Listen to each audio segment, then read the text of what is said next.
Spartalı terimi, disiplin, dayanıklılık ve eşsiz bir savaşçı ahlakıyla ifade edilir. Bu antik Yunan savaşçıları, askeri tarihin kayıtlarında silinmez bir iz bırakarak, çok az savaşçının ulaşabileceği bir cesaret ve disiplin standardı belirlediler.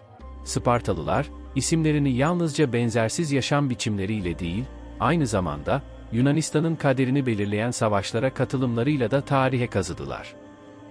Milattan önce 480'de yapılan Termopil Muharebesi, özgürlük ve tiranlık arasındaki anıtsal bir yüzleşme olarak zamana kazınmıştır. Ve tüm insanlık tarihinin en ünlü savaşlarından biridir. Kral 1. Leonidas, birkaç bin Yunan savaşçısıyla birlikte, 300 seçkin Spartalı'dan oluşan küçük bir güce liderlik ederek, Kral Kserkses tarafından yönetilen devasa Pers ordusuna karşı yiğitçe bir duruş sergiledi. Sıcak kapılar olarak bilinen dar kıyı geçidi Termopil, bu destansı çatışmanın zeminini oluşturdu. Araziyi kendi avantajlarına göre kullanan Spartalılar, Pers saldırısını 3 gün boyunca durdurmayı başardılar. Taktiksel yetenekleriyle birleşen şiddetli direnişleri, Pers kuvvetlerine ağır kayıplar verdirdi. Spartalılar sonunda yenilseler de, fedakarlıkları Yunan şehir devletlerine, sonraki savaşlara hazırlanmaları için değerli zaman sağladı. Leonidas ve savaşçılarının sergilediği kahramanlık, o zamandan beri büyük bir cesaret, fedakarlık ve yılmaz insan ruhu hikayesi haline geldi. Milattan önce 479'da, Termopila'daki trajik olaylardan bir yıl sonra, Yunan şehir devletleri Pers ordusuyla yüzleşmek için bir kez daha birleşti.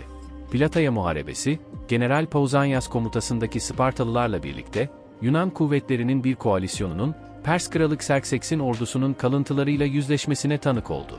Savaş alanı, Boeotia'daki Plataya şehrinin yakınındaydı.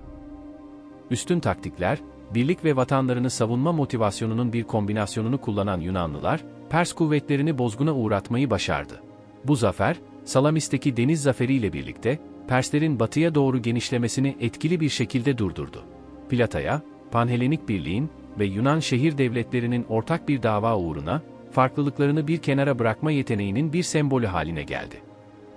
Milattan önce 431-404 yılları arasında yaşanan Peloponnesos Savaşı, tekil bir çatışmadan ziyade, aralıklarla 30 yıl boyunca süren ve ateşkeslerle noktalanan bir dizi savaştı. İki büyük Yunan grubu arasındaki bir güç mücadelesiydi. Peloponnesos Birliği, Atina'nın öncülüğünde, deniz üstünlüğü, Delos Birliği ve eşsiz kara kuvvetleriyle Sparta'nın önderliğindeki bir orduydu. Savaş, kültürler ve ideolojiler çatışması olduğu kadar, aynı zamanda silahlı sıcak temas çatışmasıydı. Demokratik ve denizci Atina ile oligarşik ve karacı Sparta arasındaydı. Uzun süren çatışma, ittifakların değişmesine, şehirlerin kuşatılmasına, nüfusların savaş ve veba nedeniyle yok olmasına neden oldu.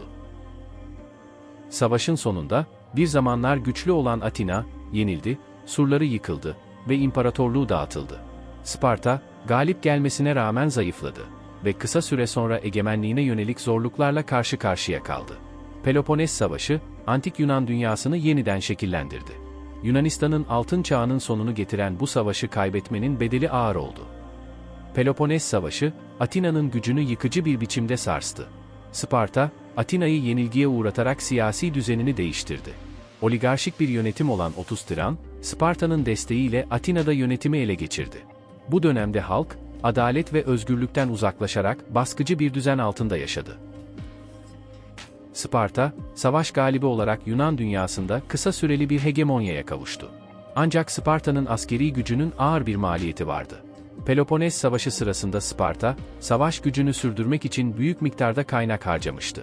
Bu bakımdan, savaş sonrası Yunanistan üzerinde hakimiyetin sürdürülmesi zordu. Çünkü Sparta'nın yönetim tarzı ve siyasi yapısı, çok geniş bir coğrafyayı kontrol edebilecek kabiliyette değildi. Ayrıca Sparta'nın Pers İmparatorluğu ile işbirliği, diğer Yunan devletlerinde Sparta'ya karşı güvensizliğe neden oldu ve bu durum, ilerleyen yıllarda, Liktra Muharebesi'nde Sparta'nın yenilmesine kadar devam eden bir düşüş sürecini başlattı. Atina, Peloponnes Savaşı'na kadar Ege Denizi ve Akdeniz'de deniz ticaretinin önemli bir merkeziydi. Ancak Atina'daki savaşta ticari ağların büyük çoğunluğu kaybedildi. Bu ticari ağların kaybı, Atina'nın ekonomisine büyük bir darbe vurdu. Ekonomik sorunlar, insanların yaşam standartlarını düşürdü ve kentlerin yeniden inşa sürecini zorlaştırdı. Savaş yıllarında şehir devletleri, tarım arazilerine zarar vererek ekonomik avantaj sağlamaya çalıştılar. Bu taktikler, Kırsal bölgelerde yaşayan köylüleri kentlere göçe zorladı ve tarımsal üretim büyük oranda düştü.